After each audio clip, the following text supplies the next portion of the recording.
Welcome to the Great Detectives of Old Time Radio. From Boise, Idaho, this is your host, Adam Graham. If you have a comment, email it to me, box13@greatdetectives.net. Follow us on Twitter at Radio Detectives and become one of our friends on Facebook. Facebook.com/Radio Detectives. I do want to remind you about our other podcast as we get started today. We do have The Amazing World of Radio, where you can hear our past summer series, including the Summer of Angela Lansbury, as well as other things we have been doing, such as our series of holiday broadcasts that we've been doing this year, or past series such as The Summer of Bogart or Great Movies Over Radio. And then we also have The War, our World War II podcast. You can hear that entire series over at thewar.greatdetectives.net. 277 episodes dedicated to the history of World War II, taking you from the pre-war era all the way through the end of the war, and some post-war episodes. And we also have the video version of this podcast, videotheater.greatdetectives.net. And check out my comics podcast, the Classic Comics Podcast, at classiccomicsguy.com. All right, well, now it's time for today's episode of Boston Blackie. Original air date January the 19th, 1949, and this one is The High and Dry Murder.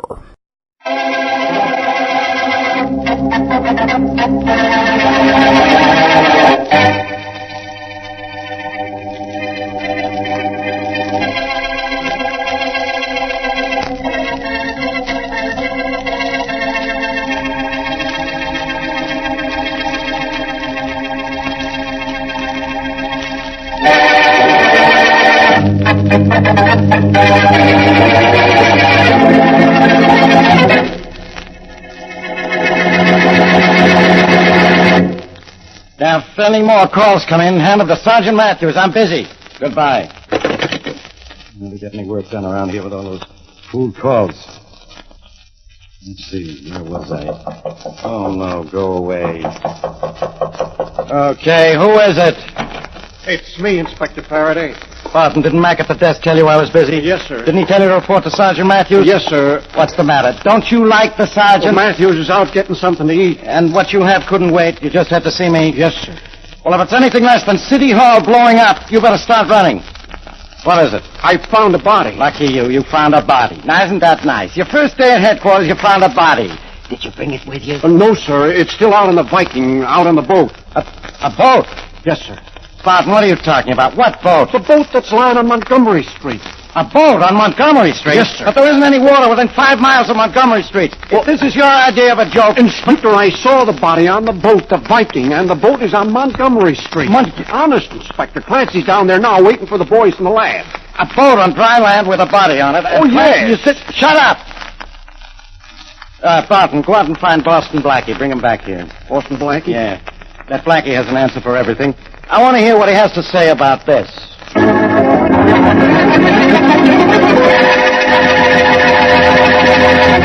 Under Dick Calmer as Boston Blackie. Enemy to those who make him an enemy. Friend to those who have no friend.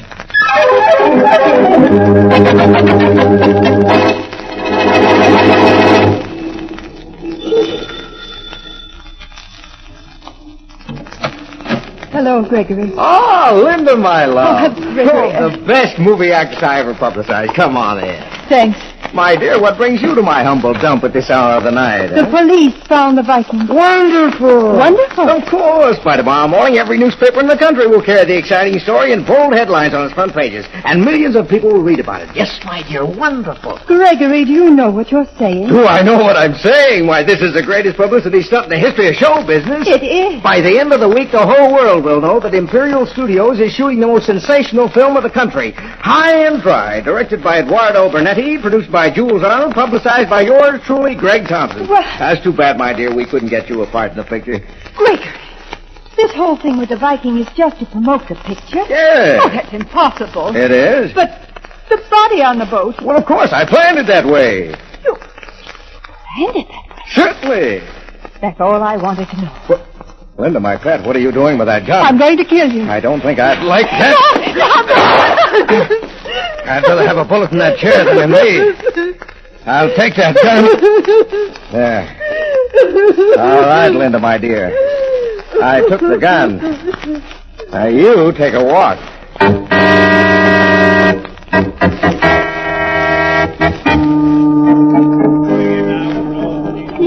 Oh, Blackie, what a wonderful picture. Mary, you didn't really like it. Well, I loved it. Was I watching the same picture? Of course, silly. Oh, how could anyone resist the star? Jeffrey Gord. I imagine it would be relatively easy if I were a girl. Well, even you can't do anything about that at this late date. No, but what do you girls see in a guy like Gord? Why? Padded shoulders, moss-settled Blackie, his hair. shoulders are not padded. He was a champion boxer in college. He's an expert horseman. Has his own yacht, which he sailed across the Pacific. He's 31 years old, single. Has his own house on the outskirts of Beverly Hills. Whoa, slow Oh, he's down. a real he-man. I read his life story in one of the fan magazines. They had all that in the magazine? Blackie, they write up everything about everybody in pictures. Haven't you ever looked at a fan magazine? Not since the last time I went to the dentist, and the magazine was so old it carried stories about William S. Hart and Pearl White. Well, I wouldn't remember when they were stars. Somebody told me about them. Mary, I think we have company. Oh, I see. Hey, who are you? Boston, Blackie? She isn't, but I am. What do you want? You. Come on, let's go. Beat it, lad. I'm busy. Not busy enough. Just come along quietly. Excuse me, Mary. I think I will have a good time after all. Okay. Friend, the coat. Take your hand off it. Are you coming along or aren't you? Give you an evasive answer, aren't I? Now let go of it. Hold it, Blackie. Inspector. Well, you didn't give me... I almost took the law into my own hands.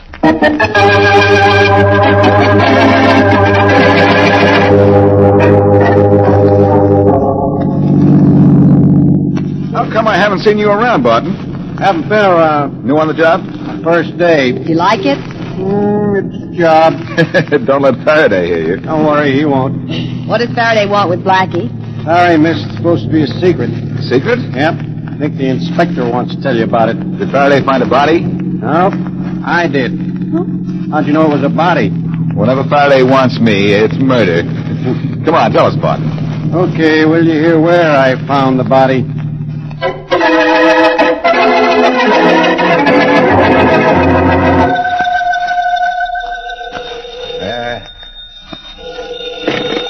Hello. Mr. Jules Arnold. Speaking. Hollywood calling. Just a moment, please. Hello. I have your party now, sir. Good. Go ahead, please. Oh, yeah. Hello, Jules. Oh, hello, BG. You weren't asleep, were you? No, of course not, BG. I'm just checking our shooting schedule for tomorrow. Oh. What's up? Well, that's what I called to find out. Well- Any trouble on location? Oh, no, BG. Everything's under control. How's your artistic director, Bernetti, behaving? Well, he still reshoots every scene till he gets it just right. Oh, but my. I've been hurrying him along. Well, keep after him. He likes to waste time. I want that picture brought in on schedule, but don't give me a bad picture. Now, don't you worry. You know how much depends on it. BG, we have a stunt that'll make High and Dry the picture of the year. Well, a it real better money be. maker. Yeah, it better be, I say. And you better see that Bernetti brings us in on schedule, or I'll see you.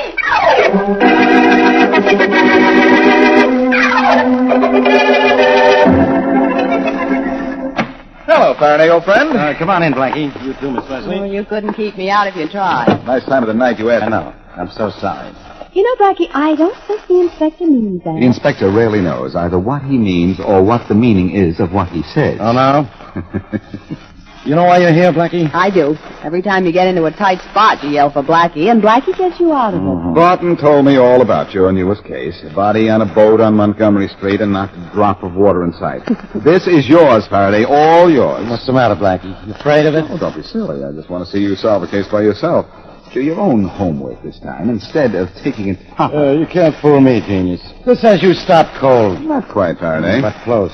But murder is your racket, and I've stopped minding your business. Well, then listen to this. All right. The whole thing. The body on the boat in the middle of land was all part of a press agent stunt to publicize a new picture they're shooting in town. The name of the picture is High and Dry. Somebody killed a man for a press agent stunt? Oh, Faraday, this is too much. Say, Blackie, the inspector may be right. Thank you, Miss Wilson. Now, listen. I know who's responsible for this. Okay, Faraday, who done it? Press agent for Imperial Studios, Gregory Thompson. The boys are picking him up now. Why don't you stick around while I break this case? Okay, Faraday, I've got nothing to do for the next 10 years. I know where I'd like to put you. For life. Okay, my friend. You say you can prove this murder was a stunt to get something in the newspapers. Well, if you can prove it, that's news.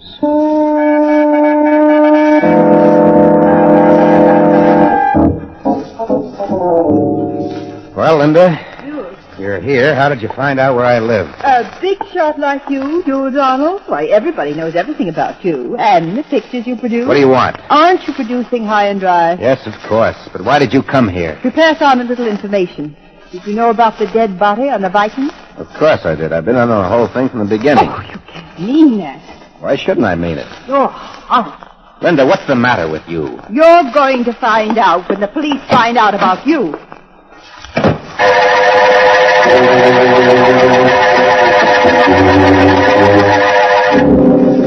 Say, Faraday. Yeah. We've been sitting around headquarters a half an hour waiting for your killer to show. So what? How much longer do we have to wait?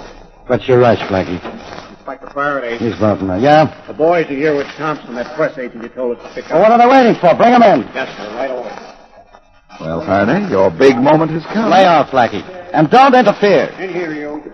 Inspector, this is Gregory Thompson. I'm sorry, Inspector, but we didn't realize we'd be causing you so much trouble with our little stunt. Sit down. Thank you. Now, as I was saying, it was only a publicity stunt to advertise the picture High and Dry, a super colossal Jules Arnold production directed by Eduardo Bernetti with an all-star cast. Thompson. Yeah? Thompson! Yeah?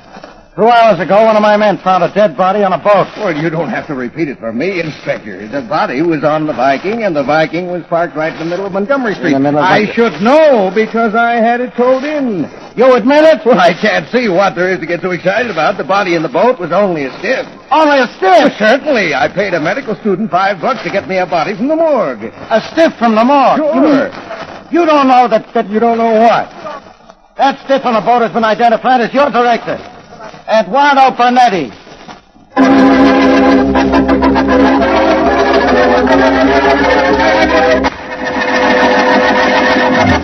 Now back to Boston Blackie.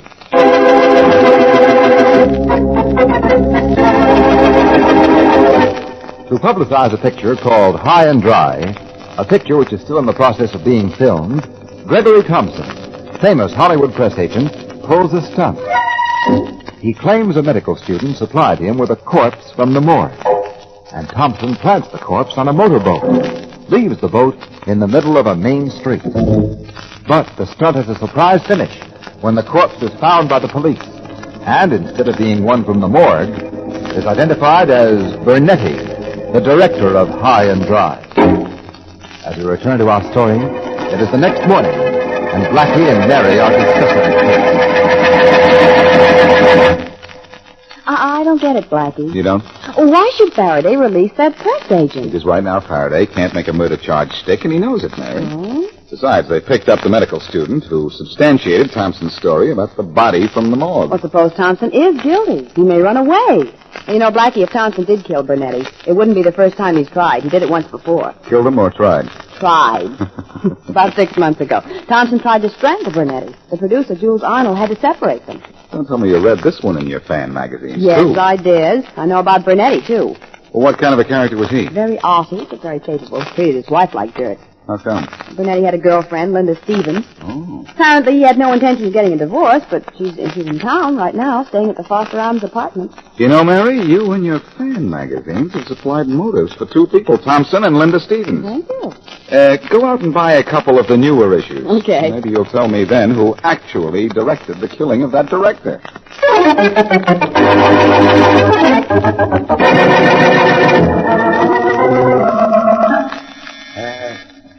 Yes? Mr. Arnold, Mr. Gregory Thompson is here. Our press agent? Yes, sir. Send him in. Yes, sir. Hello, Arnold. What do you want, Thompson? The cops think maybe I killed Bernetti. Well, but you're going to tell them different. Now, I don't like you and you don't like me. But you're going to help me just the same. What do you want from me? $10,000. $10,000. You're out of your mind. You're going to give me that money, Arnold. I don't have that much cash around, and if I had it, I wouldn't. Why, you...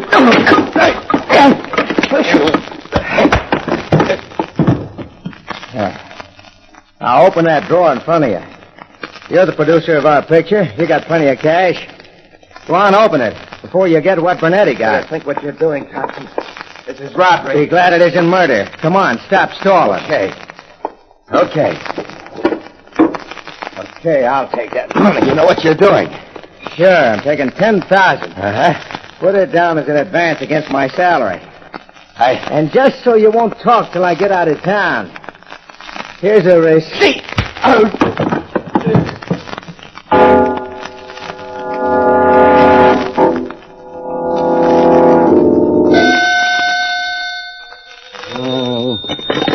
Faraday. Hi, Inspector. What do you know that's old?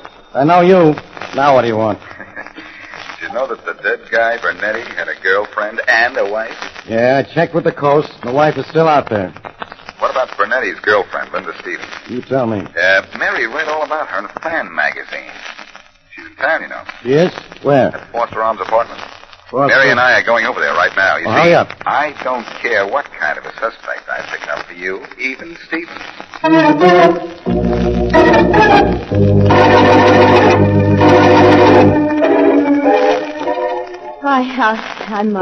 glad we walked up these 3 flights, Blackie. I don't know whether I am or not. I got tired of waiting for the elevator in this apartment. Oh, this kind of weather makes me sort of lazy, but I don't know. I don't mind the climb so much. Oh, not much. Unfortunately, though, I forgot my Alpine stock. You mean stick? I hope... Huh? Stick. Oh, all right, stick. I hope Linda Stevens is at home, man. What was that? Sounded like a shot from this floor. Come on, Mary, let's step on it. Yeah, you bet. Let's go down this hall. That's where the shot came from. Yeah. Here's Linda's apartment. 306. Ready? Stay back, Mary, and open the door. That's empty. I'm going in, Mary. You stay here. Blackie, I'm coming with you. All right, then be careful. Okay, well. Blackie, look. Behind that desk. Easy does it. Oh. Linda Stevens? Probably with a nice clean hole in the back of her head. Huh. No place for a killer to hide here. Can't be suicide. There's no gun. Oh, if we'd been here a minute earlier, we could have stopped this, maybe. Yeah. Why was she killed, Blackie? I don't know why, but I'm going to find out. Oh. Look up the number of the Imperial Studios while I take a peek through her things. Oh, hard, Blackie. I think maybe she knew the killer, Mary. Oh, why do you say that? No signs of a struggle. Let's see what she had in these closets. We can look at this wardrobe. 2 mink coats, a mink jacket, an ermine wrap, a Persian lamb coat, and enough evening gowns to cover a chorus line. I still wouldn't change places with us. Oh, here we are, Blackie. Imperial Studios. You want the office number, don't you? Yeah. Billingsgate 75000. Thanks, Mary. I'll call it. You just keep your fingers crossed.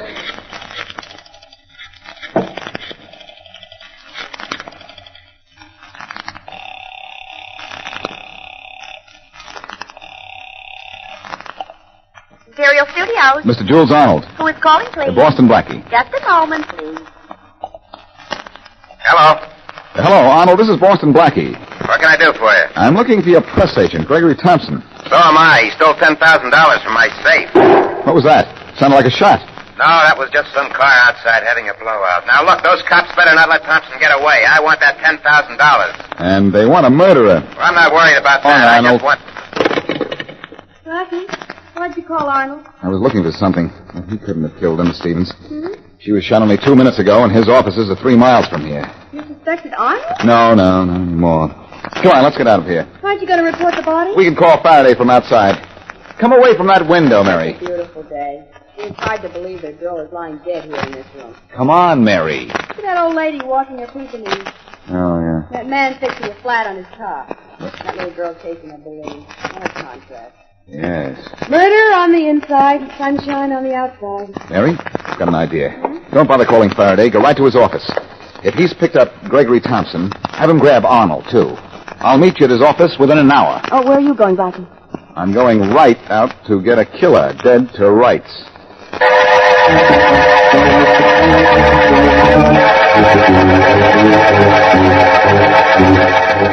Hi, Blackie. Hello, Barton. Faraday in? In and waiting for you. Good. All right. Quiet, all of you. Get Blackie down, Inspector Faraday, right? Just in time, kid. Just in time to give you your murder, Faraday. Too late, Blackie. I got him myself. That's You know these people, Jules Arnold, the producer, and Hello. Gregory How do you do? Thompson, How do this you do? boy. How do you do? We caught Thompson at the airport trying to hop a plane after he killed Linda Stevens. I didn't kill her or Bernetti. I don't think you did.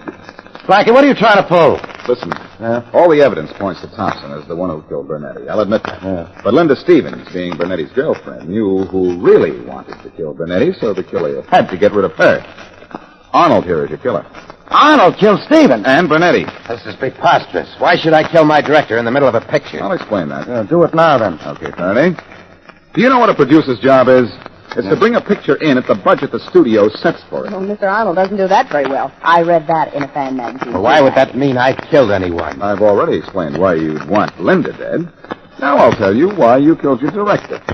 He was slow. The picture High and Dry was not on schedule. It was costing more than the studio had decided it should cost, and that would cost you your job. How do you know that, Blackie? The switchboard operator at Imperial Studios. I just came from there. She also told me that Arnold would never get another job in the picture business if he didn't bring this new film in under the budget. That's absurd. Is it? You knew that killing Bernetti would stop the picture and cover up the fact that it was costing more than planned. And Thompson's publicity stunt gave you a great opportunity. Well, I've got to have more proof than that. I can give it to you. Now, wait a minute, Blackie. You said I killed Linda Stevens, but I was in my office talking to you on the phone a minute after she was killed. Arnold, remember that noise on the phone when I was talking to you? You said it was a blowout. You were right. But that blowout was right in front of Linda's apartment, placing you at the scene of the crime. Say, Blackie, that's right. There was a man fixing a flat when we looked out. That's what gave me the idea. Blackie, how could Arnold be in the apartment at the same time you spoke to him in his office? Arnold was outside the back door of Linda's apartment when we found her body. He heard me ask Mary for the number of Imperial Studios, ran down the stairs to the phone booth in the lobby, called the studio, and told the operator he was expecting a call. He'd hold on while she connected him. Well? It works, Faraday. The call came through, the operator joined the two incoming calls, and left the keys open, making the connection. I had a nice long chat with the girl. Told me all about it. Arnold's your man. Nobody's going to get Blackie, me. just watch out for his gun. Oh, no, you don't. Yeah, he's out. And here's his gun, Faraday. Thanks. You can check the markings with the bullets from Stevens and Bernetti. You don't have to tell me what to do, Blackie. Don't I, Faraday? Not yet. You were going to solve this without me, remember? How can I forget? You can't. I won't let you. Well, I know. Well, this one's over. The producer of High and Dry is down and out.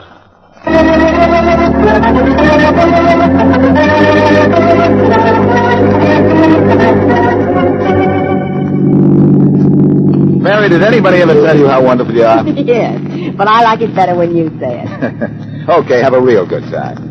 Has anybody ever told you how wonderful you are? Tell me more. You know, you actually solved this case. Me? I didn't even suspect Jules Arnold. No, but you're remembering the story of the fight between Thompson and Bernetti. Sent us over to Linda's hotel room in time to hear the shot and clear Thompson. Yeah, but what started you on Arnold? Elimination. With Linda Stevens dead and Thompson in the clear, there was only one other person who could have killed Bernetti.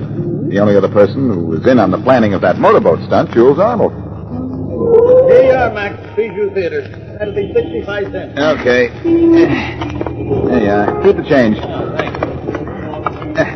Yeah. Looks like there's a wait for seats. Blackie, there's Inspector Faraday waiting in line. Oh, Inspector. Oh, no, not you two again. Oh, yes, Inspector. Blackie likes movies now, but what are you doing here? Me? I want to see how they solve a murder in Hollywood.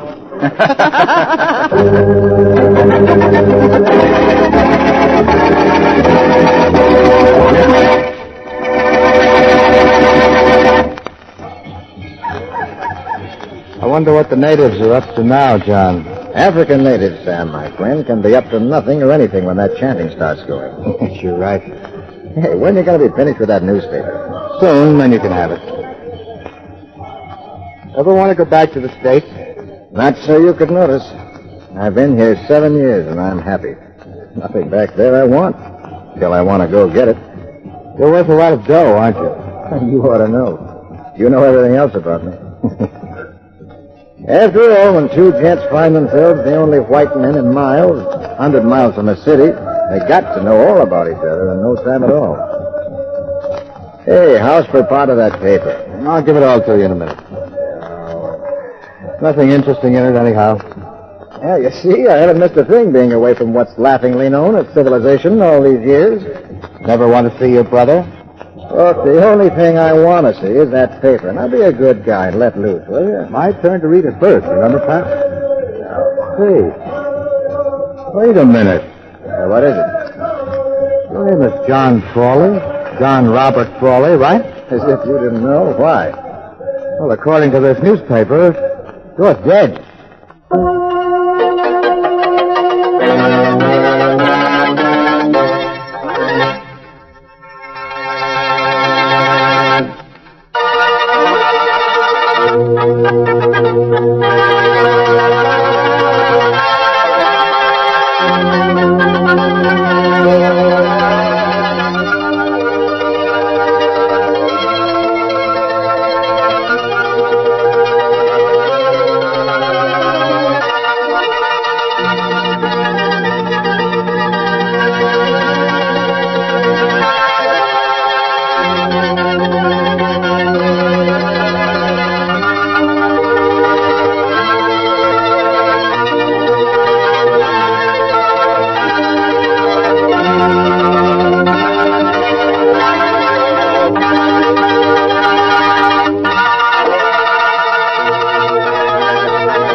Welcome back. Well, a fascinating setup, not necessarily the best conclusion, as it relies on the villain being just really, really fast as a runner and able to sound like they haven't been, running all the way to get to the phone.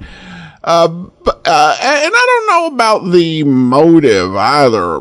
I mean, a producer killing a director because he can't get things done on time. Then again, Colmer was a Broadway producer, which is not the same thing as a film producer, but close enough that he probably would have had a better idea than I do if that was actually something that would work as a motive in real life. All right, well, listener comments and feedback. And Bill had a comment regarding Charlie Kingston and the vanishing fourth floor. When I heard the title of this episode, I thought, didn't he recently buy a disappearing building? But you mentioned in your commentary that it had been quite a while since this episode with Blackie and the disappearing office building. I heard the episode check the episode history, and in fact, it had only been 4 weeks since episode 2892, Charlie Kingston and the Vanishing Office Building. I'm interested to hear what disappearing item Charlie buys next. Well, I guess to be clear, it had been a while for the original audience. It was only 4 weeks for us because there were a bunch of lost episodes. But for the original audience, that story was 17 weeks prior. So, and you have to admit, even 17 weeks might have been a little repetitive for people who caught on, but it's a bit more so for us listening just because we are missing a total of 13 episodes. All right. Well, I do want to go ahead and thank our Patreon supporter of the day.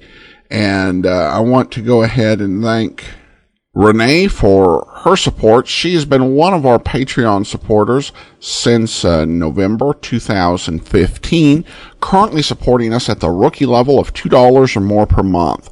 Thanks so much for your support, Renee. And that will actually do it for today. Join us back here tomorrow for yours truly, Johnny Dollar, and then next Thursday, another episode of Boston Blackie. In the meantime, send your comments to box13@greatdetectives.net. Follow us on Twitter at Radio Detectives and become one of our friends on Facebook, facebook.com/Radio Detectives. From Boise, Idaho, this is your host, Adam Graham, signing off.